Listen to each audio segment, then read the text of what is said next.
Hari ini kita akan kembali belajar kebenaran firman Tuhan. Saya berdoa firman yang kita mau belajar hari ini akan membuat kita menjadi orang yang bisa mengendalikan lidah bibir kita, menguasai diri kita. Karena hanya orang yang bisa menguasai diri, orang-orang kayak begini ini akan menjadi orang yang menjadi berkat bagi banyak orang. Kenapa kok kita ini seringkali nggak bisa menguasai diri kita begitu rupa? Karena kita mudah bereaksi. Kenapa kok orang mudah bereaksi? Dan terutama kalau reaksinya salah, bukan masalahnya selesai, justru akan menimbulkan masalah baru. Ada orang yang gampang tersinggung, gampang terluka hatinya, nggak bisa disentuh, nggak bisa ditegur, nggak bisa dinasihatin, nggak bisa diomongin. Sehingga ketika ada sesuatu yang tidak enak dalam dirinya, dia bereaksi dan reaksinya salah. Harusnya kita memiliki kerendahan hati untuk belajar menerima segala sesuatu sekalipun kondisi yang kita alami, yang sedang terjadi dalam diri kita itu tidak enak. Tapi kalau reaksi kita salah, respon kita ini tidak tepat, harusnya tidak terjadi masalah, malah muncul masalah-masalah yang baru.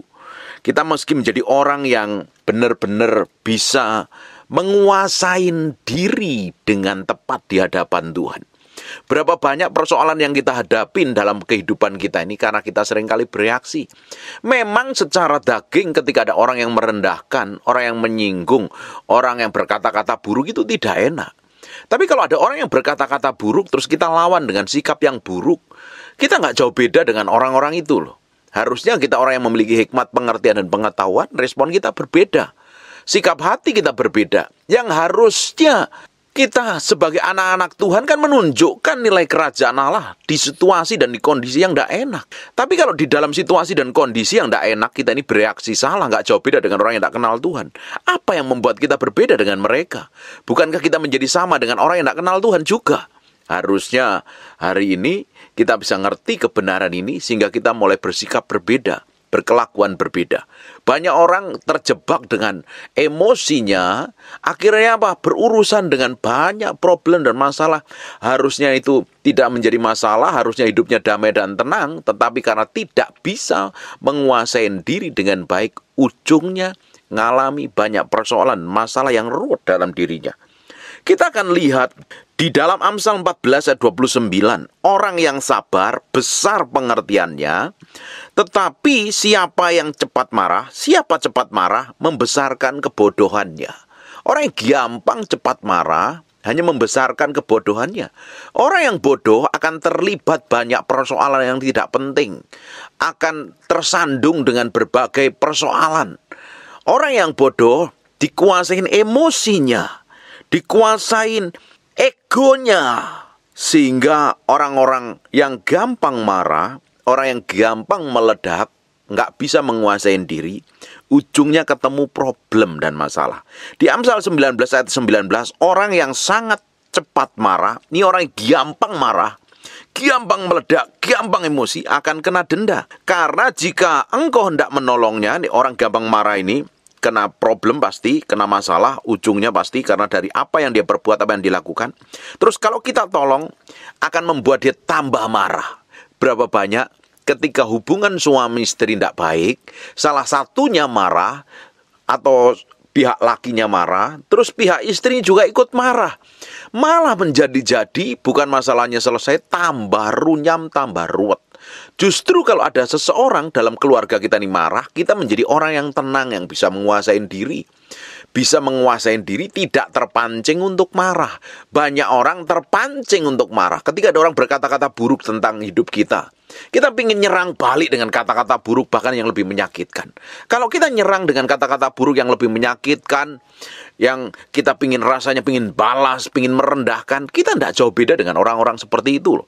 Kalau kita ini gampang emosi, gampang meledak, gampang ngomong nyakitin, gampang ngomong merendahkan orang lain, kita termasuk orang yang bodoh, orang yang tidak bisa menguasai diri dengan tepat di hadapan Tuhan. Bapak Ibu, Yakobus 1 ayat 19, hai saudara-saudara yang kukasihi, ingatlah hal ini. Setiap orang hendaklah cepat untuk mendengar. Kita ini harus cepat mendengar. Dianalisa, bukan untuk langsung direaksi.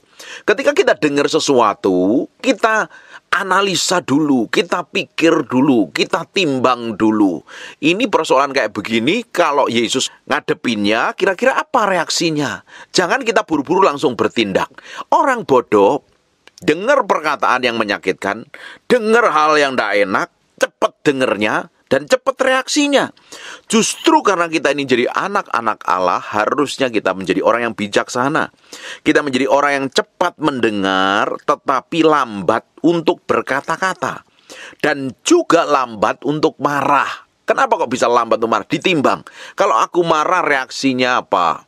Nanti apa yang dihasilkan? Konsekuensinya apa? Yang disakitin siapa? Yang dilukain apa? Hasilnya apa? Kita jadi orang yang menganalisa dari setiap perkataan orang lain, kita coba terjemahkan dengan kebenaran firman Tuhan.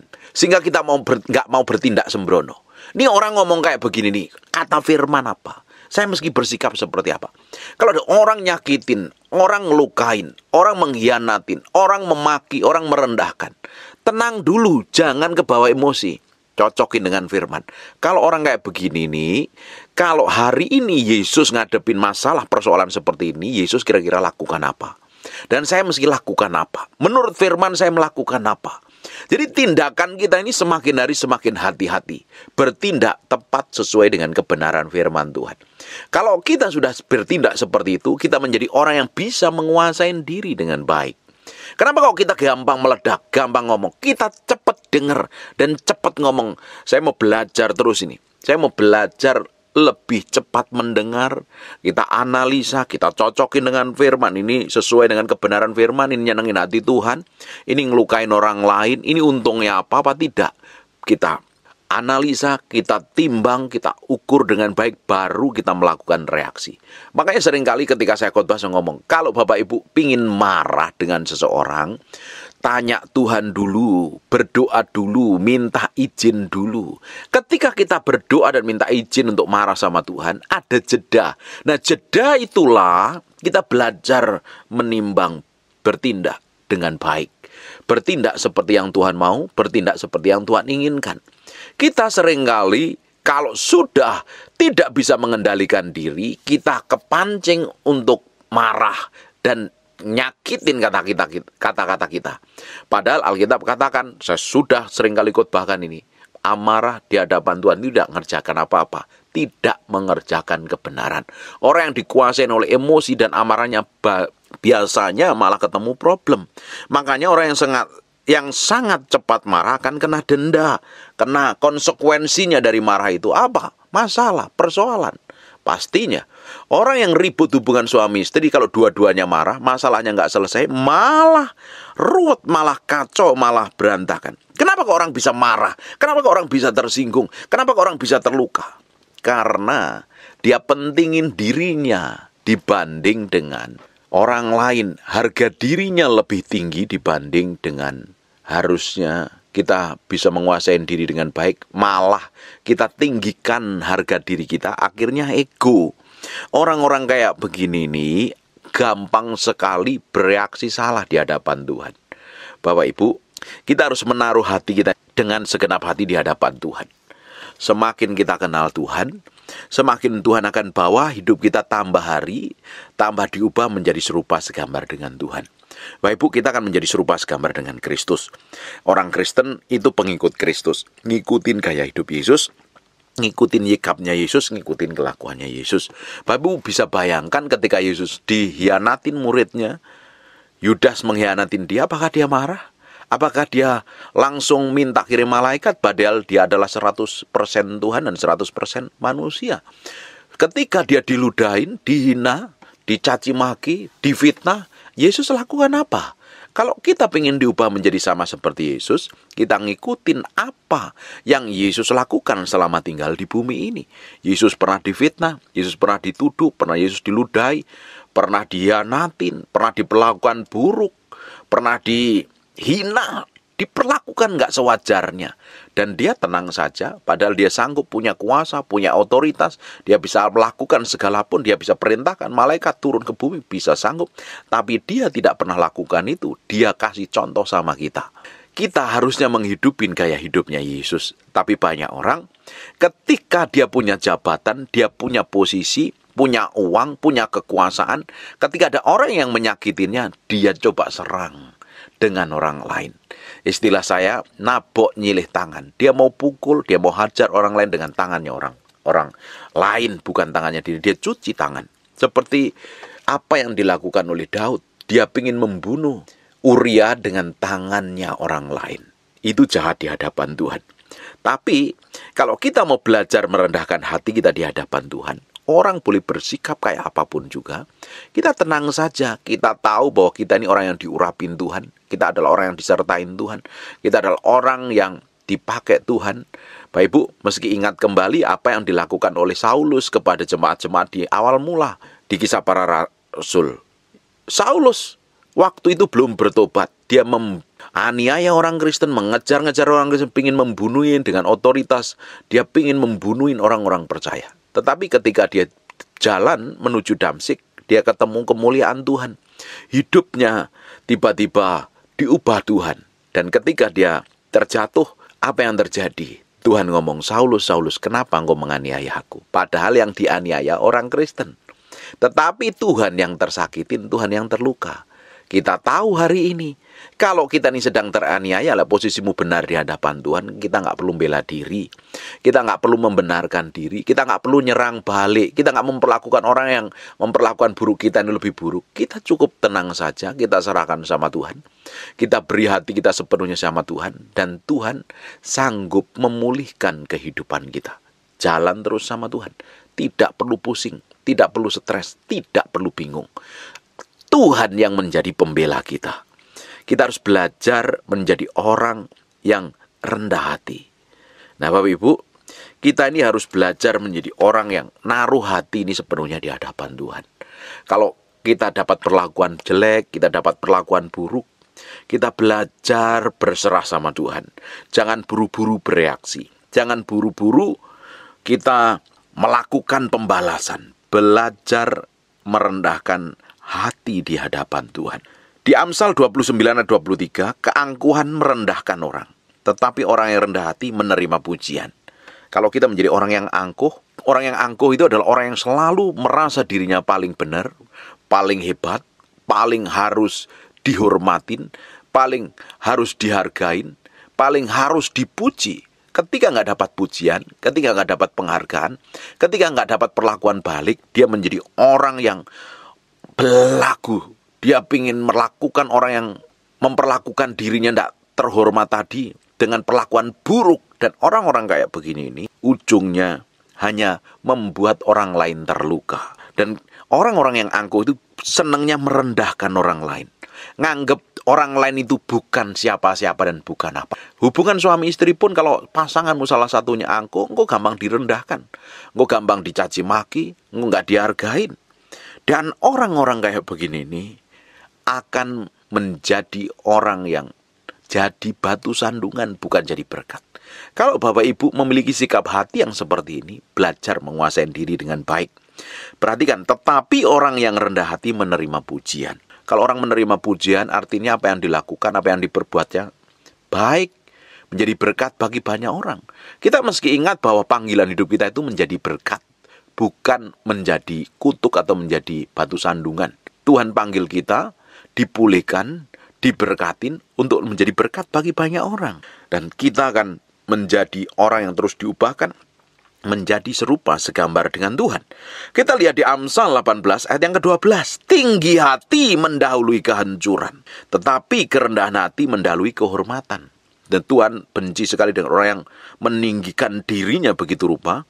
Saya ingat dengan apa yang dilakukan oleh Lucifer. Dia menyombongkan diri, ingin menyamai yang maha tinggi, dan akhirnya malah dibuang. Makanya Tuhan benci dengan orang yang meninggikan diri. Orang yang tinggi hati mendahului kehancuran, tetapi kerendahan hati mendahului kehormatan. Bapak Ibu pingin dihormatin orang lain, pingin dipromosi, pingin diangkat Tuhan, ditinggikan. Bapak Ibu belajar merendahkan hati. Orang yang rendah hati itu mudah memaafkan. Orang yang rendah hati menerima perbedaan, menerima kekurangan. Orang yang rendah hati itu menaruh hatinya sepenuhnya untuk Tuhan. Dia nggak mau berkata-kata kalau nggak sesuai dengan kebenaran. Dia nggak mau bertindak kalau itu hanya menyakitin hati Tuhan. Dia nggak mau merendahkan orang lain. Dia menghormati orang lain. Orang kalau memiliki kerendahan hati, pasti hubungannya dengan orang lain baik. Hubungan suami istri juga baik. Bapak Ibu bisa bayangkan ketika hubungan suami istri sama-sama memiliki sikap yang tinggi hati, nggak mau ngalah, nggak mau minta maaf, nggak mau diam, selalu merasa paling benar, selalu merasa paling hebat. Apa yang terjadi dalam hubungan pernikahan? Kacau, rusak, berantakan. Hubungannya ruwet, bukan tambah baik, tambah ruwet. Biasanya malah berujung pada perceraian. Kalau kita hari ini nggak memiliki sikap yang rendah hati, mau mengalah, mau belajar diam, mau bertindak sesuai dengan kehendak Tuhan, belajar menaruh sepenuhnya hidup kita di hadapan Tuhan, engkau akan banyak ketemu masalah, ketemu problem, ketemu persoalan. Saya berdoa hari ini kita akan menjadi orang yang memiliki sikap hati yang benar di hadapan Tuhan. Kita akan lihat di Mazmur 25 yang ke-9. Ia membimbing orang-orang yang rendah hati menurut hukum. Orang yang rendah hati itu hatinya gampang ditekuk, gampang dinasihatin, gampang dididik, gampang diajarin. Dan mengajarkan jalannya kepada orang yang rendah hati. Orang yang rendah hati itu mau ngikutin proses Tuhan tanpa menggerutu, tanpa ngomel. Dia belajar banyak dari kejadian yang dialami. Orang yang rendah hati itu dia belajar dari semua kejadian-kejadian yang terjadi dalam hidupnya. Dia belajar, Tuhan ajarin apa, Tuhan punya maksud apa, Tuhan punya tujuan apa. Orang yang rendah hati mudah sekali diproses Tuhan dan mudah sekali dipulihkan Tuhan. Karena hatinya ngikutin apa yang Tuhan mau, Tuhan inginkan. Dan Tuhan senang dengan orang kayak begini. Makanya ia mengajarkan jalannya kepada orang yang rendah hati. Tuhan ngomong apa diikutin, Tuhan berfirman apa dijalanin, Tuhan kasih teguran nasihat, dia cepat berubah. Nah, orang-orang kayak begini inilah orang yang bisa dipercaya Tuhan. Tapi kalau ada orang yang nggak bisa dinasihatin, nggak bisa ditegur, sudah begitu merasa benar, merasa pinter, merasa hebat, merasa luar biasa, kalau sudah seperti itu, orangnya menjadi tinggi hati. Orang yang tinggi hati selalu suka merendahkan orang lain. Orangnya keras kepala selalu bikin problem. Yang lebih parah lagi kalau Bapak Ibu punya pasangan yang tinggi hati, akan jadi hal yang mengerikan sekali di dalam pernikahanmu. Makanya hari ini belajar berubah. Bapak Ibu yang mendengarkan apa yang saya sampaikan hari ini, siapapun ke orangnya, belajar berubah, koreksi sampai kedalaman batinmu. Ini hati saya ini sudah benar di hadapan Tuhan atau tidak? Saya ini belajar menjadi orang yang ngikutin apa yang Tuhan mau apa belum? Saya ini orang yang gampang dididik, diajarin, atau saya ini susah sekali? Kita mau belajar terus berubah. Saya sampai hari ini pun belajar terus. Saya belajar terus untuk diubah turun, diproses turun. Saya senang kalau dapat masukan, saya lebih senang kalau dapat teguran. Berarti ada yang harus saya perbaikin. Tapi orang yang tinggi hati ini kalau salah ditegur, dia nggak terima loh. Merasa harga dirinya direndahkan, merasa orang nggak menghormatin. Akhirnya apa reaksinya? Marah. Kalau sudah marah, susah. Makanya orang yang gampang marah ini susah dibentuk Tuhan. Selalu ada pembelaan, selalu merasa benar, selalu merasa pintar, selalu merasa hebat. Kita ini bukan siapa-siapa kok di hadapan Tuhan. Kita tetap butuh Tuhan, kita perlu Tuhan, kita butuh dipimpin Tuhan, berjalan dalam ketetapan Tuhan. Kalau kita mau menjadi orang yang dipromosi, ditinggikan Tuhan, ngikutin jalan dan kehendak Tuhan, belajar hari ini, berubah terus, memiliki hati yang lembut. Setiap persoalan minta hikmat Tuhan, Tuhan berbicara apa. Setiap kejadian Tuhan pasti punya maksud dan tujuan. Belajar dari setiap kejadian yang kita alami. Semakin hari kita semakin memiliki hati yang lembut, hati yang mau dibentuk dan diproses Tuhan, hati yang mudah memaafkan, hati yang penuh penguasaan diri, hati yang lemah lembut. Amin. Kita akan lihat di Amsal 3 ayat yang ke-34. Apabila ia menghadapi pencemooh, kalau Tuhan menghadapi para pencemooh, maka ia pun mencemooh. Tetapi orang yang rendah hati dikasihinya.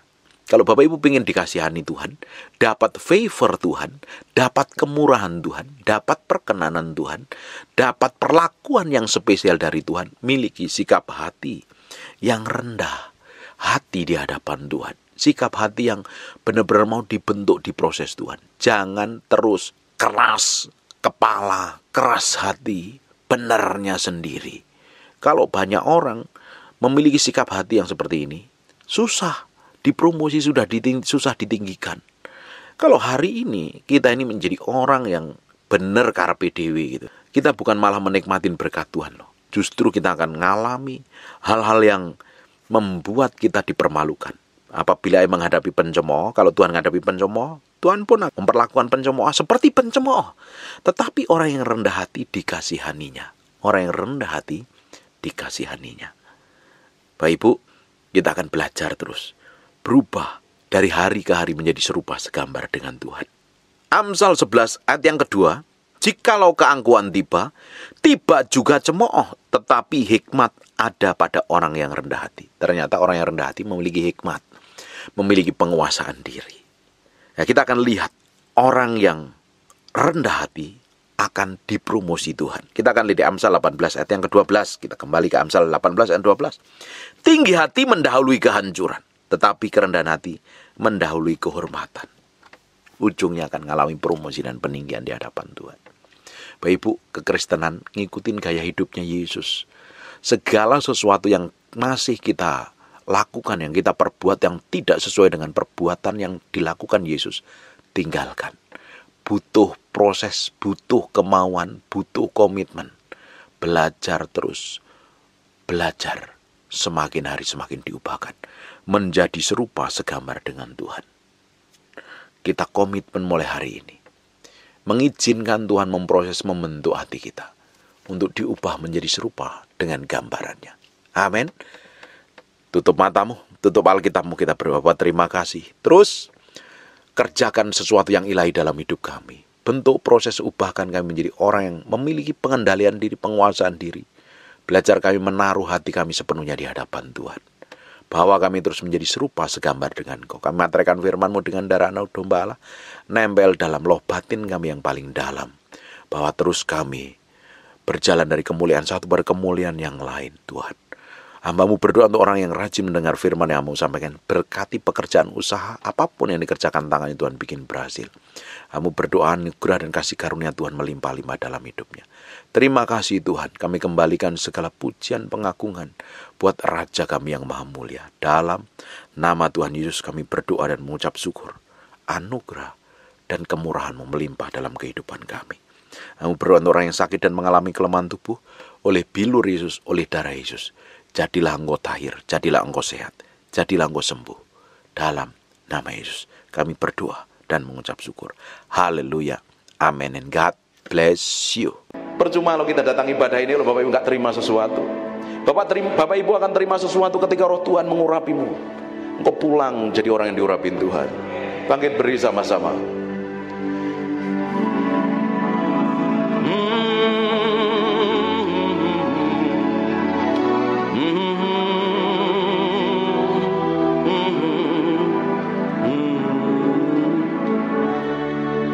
Come breathe upon me, breath of God. Breathe upon me, Spirit of the Lord. As I lift my hand in surrender. Tutup matamu dan sembah. To your name, Most High. I'm yielding to your spirit, walking in your love. Jesus, I adore. Jesus, I adore.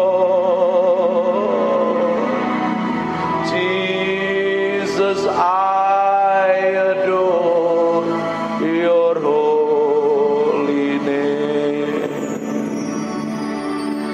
Come breathe upon me, breath of God. Breathe upon me,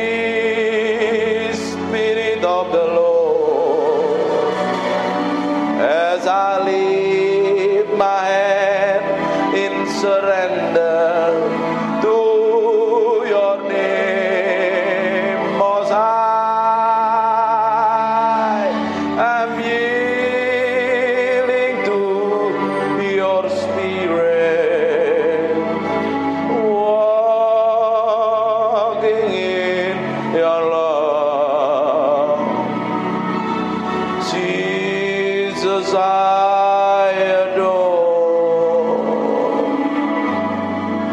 Jesus I adore, Jesus I adore your holy name. Mekirebekonomo santekini. Terus Tuhan. Inaralamaya siribini mianamu, ini miana naralamu.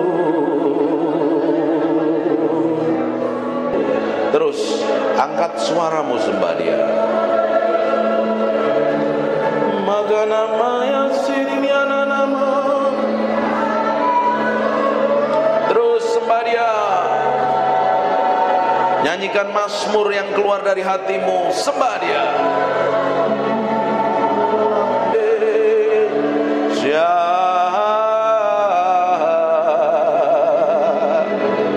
Ini mianaramu.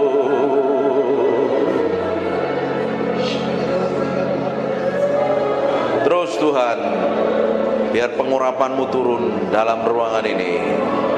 Buat sesuatu yang berbeda siang hari ini. Bukan karena kami, tapi karena Engkau. Hadirat-Mu memenuhi orang yang haus dan lapar kan Engkau. Urapan-Mu sedang turun dalam ruangan ini. Terus semakin kuat. We thank you, we praise you, we adore you. We thank you, we praise you, we adore you. Terima kasih siang hari ini. Terima kasih Tuhan. Terima kasih. Terima kasih.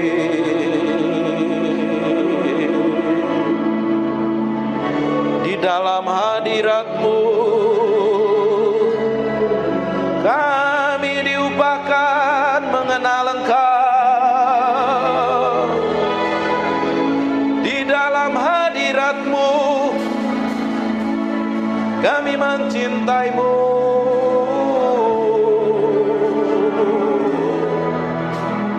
Mencintai-Mu, Roh Kudus. Roh Kudus.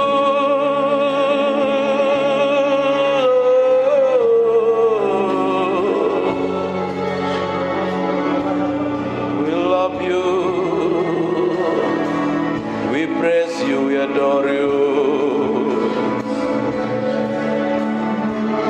Tetap tinggal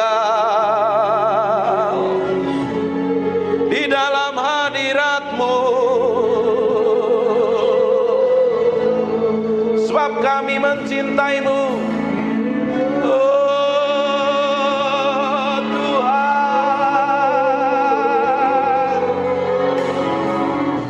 Tuhan.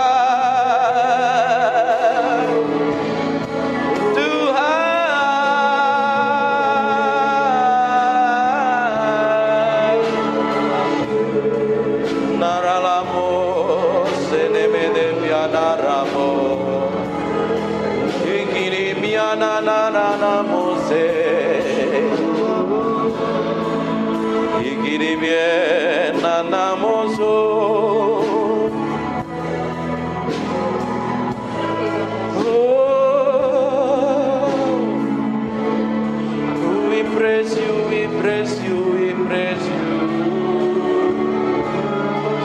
We praise you, we praise you.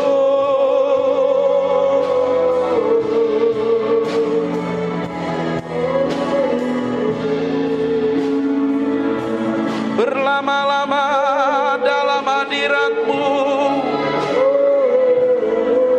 menikmati kuasa-Mu, Tuhan.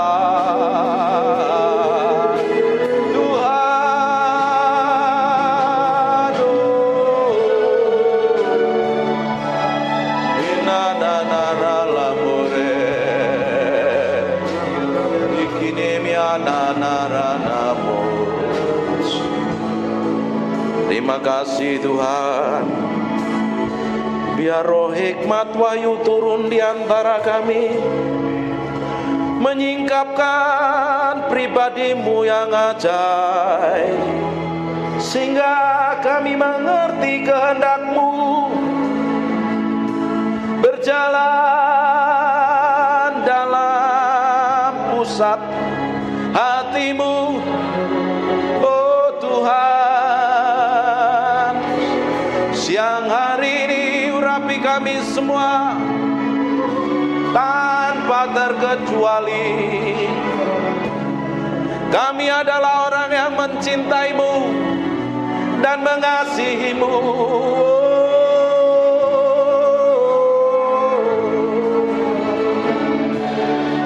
Haleluya, haleluya, haleluya. Terima kasih. Yang merasakan hadirat Tuhan kasih tepuk tangan yang meriah. Hanya untuk Raja yang mulia. Haleluya. Amin. Silakan duduk dalam hadirat Tuhan. Tutup matamu, disembah Tuhan. Aku impartasikan apa yang aku punya yang datangnya daripadamu itu. Dalam nama Yesus. Aku impartasikan urapan itu. Kerinduan, kelaparan, haus akan pribadimu sendiri. Setiap orang yang siang hari ini memberi hatinya, Tuhan jamah, Tuhan jamah, Tuhan jamah, Tuhan jamah, Tuhan jamah, Tuhan jamah, Tuhan jamah. Tuhan perlengkapi orang-orang ini dengan pengurapan secara ilahi dalam nama Yesus. In Jesus name. In Jesus name. In Jesus name. Tuhan pakai orang-orang ini menjadi hamba-hamba Tuhan yang memberi dampak secara ilahi dalam nama Yesus. Dalam nama Yesus. Then sing my soul, my Savior God to thee. Aku berdoa setiap orang dalam ruang ini diberkati Tuhan tanpa terkecuali. Setiap orang hamba-hambamu ini diberkati Tuhan, pulang membawa berkat ilahi. Hamba berdoa apa saja yang dikerjakan tangannya Tuhan bikin berhasil. Pelayannya tambah hari tambah naik terus, tambah diurapin terus. Dikirim jemaat baru dari barat, timur, utara, selatan. Dibikin sukses dan berhasil. Dan sampai garis akhir kami semua didapati menjadi orang yang berkenan di hadapan Tuhan. Terima kasih Tuhan tanpa terkecuali. Anugerah-Mu, kemurahan-Mu melimpah-limpah untuk orang yang Kau kasih ini, orang yang setia melayani ini, dalam nama Tuhan Yesus Kristus. Terima kasih Tuhan. Terima kasih. Aku berdoa biar anugerah dan kemurahan-Mu melimpah-limpah dalam nama Tuhan Yesus. Pulang bawa berkat ini dan anugerah kemelimpah-Mu melimpah-limpah. Semua yang diberkati Tuhan katakan amin. God bless you.